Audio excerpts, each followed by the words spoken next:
किताब। अरे पागलो, गुंडों की भी कोई किताब होती है? बोलने से पहले तोलो तो सही। और वल्लाह तल्ला बिल्लाह, जिस मुबारक किताब को गुंडों की किताब कहा जा रहा है, जरा उस किताब का लहजा और अंदाज तो देखो। कौन सा उन्वान है जो इस किताब ने बयान करने से छोड़ा हो? इसी कुरान ने, बल्कि इंसान को शऊर इंसानियत किसी ने दिया है तो वो अल्लाह की किताब कुरान मुकद्दस है।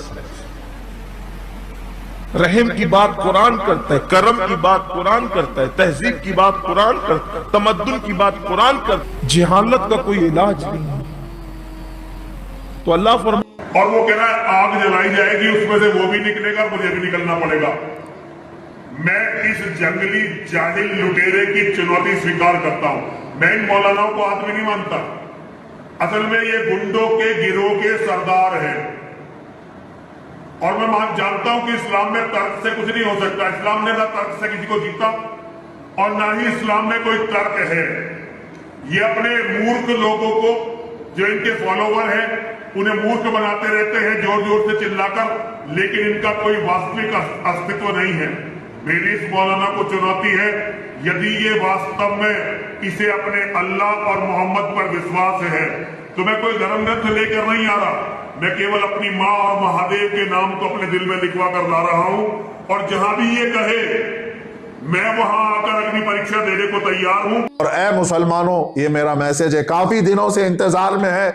मैं उलमाए ज़वील एहतराम से कहना चाहूंगा, जितने लोगों ने मुझे मैसेज किया, सब अपने आप तैयार रहें। इंशाअल्लाह अज़ीज ये फकीर कादरी दिल्ली पहुंचने की पूरी कोशिश करेगा। इंशाअल्लाह 17 रमजानुल मुबारक की तारीख है। इंशाअल्लाह अज़ीज उस तारीख को या फतह इस्लाम होगा, या तो फिर ये एक्शन लेंगे, या फिर हमें ये गिरफ्तार करेंगे।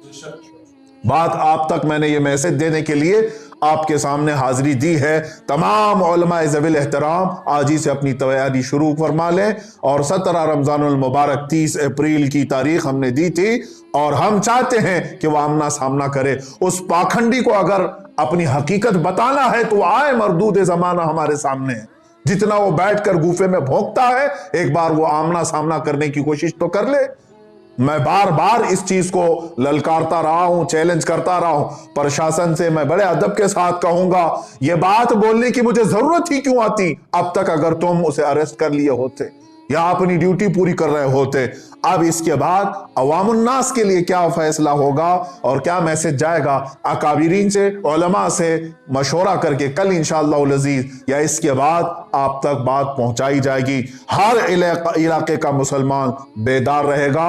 इंशाअल्लाह अज़ीज हम ये बताएंगे कि तुम जिनको इजी केक समझ करके बार बार खाते रहे, नामे रसूल पर अब हम अपने आप को खाने नहीं देंगे इंशाअल्लाह। हाँ, मुस्तफा करीम सल्लल्लाहु ताला अलैहि वसल्लम की इज्जत की बात आएगी, फिर तुम हमारे टुकड़े कर लो या जिस तरह से भी हमारे साथ मामला करो, एक दिन नुसरत इलाही तो आना है।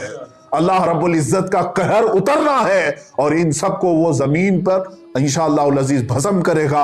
हम तो उम्मीद ये लगाए बैठे हैं, ऐ रब्बे जुल जलाल वो दिन भी दिखा जब ये खारिज ज़दा कुत्ता तड़पता हुआ मर जाए और भौंकना बंद करे, उसका अंजाम भी हम यहां से देख करके जाए। मेरे अजीजों, यहां पर आखिरी मैं एक मैसेज ये देता जाऊंगा, जिन लोगों को ये बेचैनी है, बाज मीडिया रिपोर्टर्स और दूसरे लोगों ने मुझे राब्ता करके ये कहा कि इससे हिंदू मुस्लिम या कम्युनल हार्मोनी ना पैदा हो जाए। मैं इसको स्पष्ट करता हूं, बार बार मैं कहता आ रहा हूं, हिंदुस्तान के दीगर हिंदुओं से या दूसरे पंडितों, संतों और महंतों से मेरा कोई झगड़ा नहीं। मैं उनसे कोई बाज पुरुष नहीं कर रहा हूं। मेरा झगड़ा उसी से है जो मेरे नबी की शान में भोंक रहा है और जो उसके चेले चपाटे।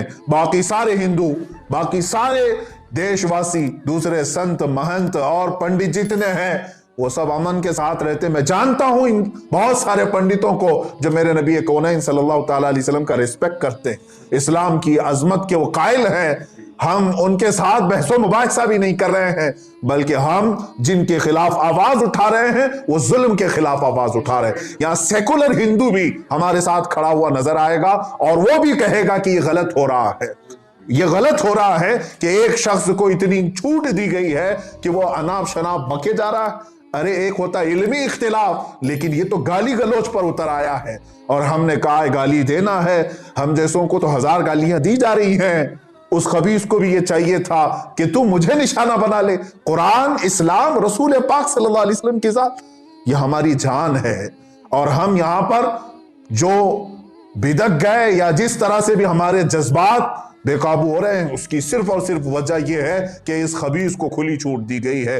میں پھر سے آپ تمام دیش واسیوں سے کہتا ہوں، میری پرشاسن سے بھی بات چل رہی ہے اور دلی کے پرشاسن سے بھی یہ تعلقات چل رہے ہیں، اور انشاءاللہ العزیز ہم دلی جانے کی پوری کوشش کریں گے، اور یہاں سے جس طرح سے بھی ہوگا اگلے میسج میں